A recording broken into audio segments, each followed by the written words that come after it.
সাংবাদিকের জবাবদিহিতা কি মালিকের কাছে নাকি রাষ্ট্রের কাছে নাকি পাঠক দর্শকের কাছে, এটা একটা প্রশ্ন। তো আমরা আশা করব যে পাঠক দর্শক এবং জনগণের কাছে জবাবদিহিতা বাড়লে এটা উভয় পক্ষের জন্য লাভজনক হবে, এটা হচ্ছে মূল কথা। আর একটা প্রেস কাউন্সিলের প্রসঙ্গটা এসছে, প্রেস কাউন্সিল অকার্যকর, এটা আমাদের কামাল ভাই বলছেন, কামাল আহমেদ ভাই, এটা খুবই ঠিক।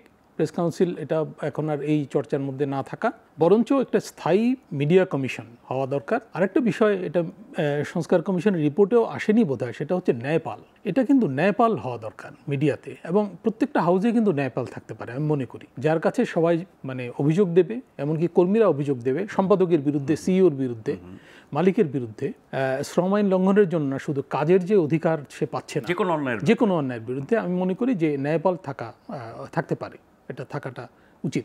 আমাদের দেশে তো গ্রহণযোগ্য ব্যক্তি আছেন, একেবারে নেই তা না, আমরা বরং এদেরকে গুরুত্ব দিচ্ছি না। আচ্ছা, আরেকটা জিনিস আমি বলতে চাই যে এই ডামাডোলের মধ্যেও কিন্তু বেশ কিছু মিডিয়া ভালো কাজ করেছে, এটা আমরা নাম উল্লেখ না করি, কিন্তু বেশ কিছু মিডিয়া সাংবাদিকদের বেতন ভাতা, তাদের মর্যাদা, এগুলো বৃদ্ধির ক্ষেত্রে। এখানে একটা প্রশ্ন জুড়ে দিতে চাই, সেটা হচ্ছে যে সাংবাদিকদের যত সংগঠন আছে, প্রেস ক্লাব, ইউনিয়ন, সমিতি, সংগঠন বহু আছে, তারা সাংবাদিকতার মান, মর্যাদা এবং যেসব সংকটের মধ্যে আমরা ছিলাম বা এখন আছি, ভবিষ্যতে থাকবো, সেখানে কি তারা কোনো পেশার স্বার্থে কোনো কাজ করে নাকি দলবাজি করে? না, পেশার স্বার্থে তো কাজ করে না, কারণ করবে কিভাবে? প্রথমত তারা দলীয়ভাবে বিভক্ত হয়ে আছে দীর্ঘদিন ধরে, তো তারা যতদিন ঐক্যবদ্ধ ছিল ততদিন কিন্তু তারা লড়াই করতে পারত নিজেদের অধিকার রক্ষার জন্য।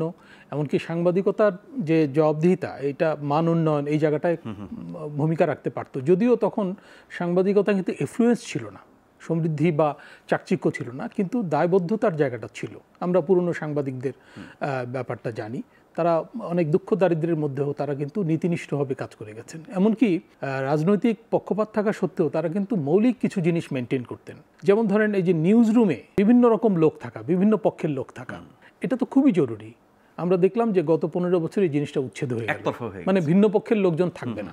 এমনকি বসে বসে ঠিক করা বিশেষ জায়গায় যে অমুক জায়গায় কার পদোন্নতি হবে, তমুক জায়গায় কার পদায়ন বন্ধ করতে হবে, কাকে বের করে দিতে হবে ইত্যাদি, এগুলো হয়েছে কিন্তু ভিতর থেকে হতো, বাইরে থেকে হতো।